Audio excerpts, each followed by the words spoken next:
ඇත්තෙන්ම මේ හොඳ රහක් හොඳ ප්‍රාණවත් වෙන විදිහේ රහක් තියෙනවා මේකේ.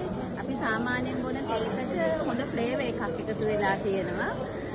ඉතින් මම හිතනවා මේ වගේ දෙයක් අපිට පාවිච්චි කරන්න අවස්ථාව දීපු එකක් ලොකු දෙයක්, අපිට ලොකු හඳුන්වා දීමක්. මම මේක ගෙදර අයටත් දීලා try කරනවා. මම හිතන්නේ ඒගොල්ලෝ අනිවාර්යයෙන් කැමති වෙයි. අසමුදගම් තේ පානය නම් හරියටයි. රස හොඳයි. ගොඩක් අසමුදගම් පානය නම් ගොඩාක් හොඳයි කියලා හිතනවා. පන්ති කාමරේ කීටි පැටවුනේ අපිට ඉන්නේ. ඉතින් ගොඩාක් කරාට උදේට කෑම කාලා පොඩි බඩරිදින් කියාගෙන එනකොට අපි ඉතින් අසමුදගම් පානය මගේ පන්ති තියාගෙන ඉන්නවා මම.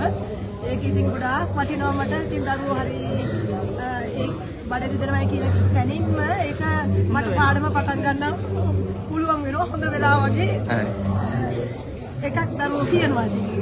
ටේස්ට් එකක් කියනවා ඉතින් බොන්න පුළුවන් අර නීතයි කියලා හිතනවා. අපි බිව්වට පස්සේ දැන් දැනුණා හොඳට මේක. හරි. මගේ පන්තියේ කබඩ් එකේ එකක් තියාගෙන ඉන්නවා. බඩේ බඩේ අමාරු දුවම ෆස්ට් එයිඩ් එකට යන්න ඉස්සෙල්ලා මම ඒක දෙනවා. තමයි මේකෙන් ටිකක් පීලා බලන්න.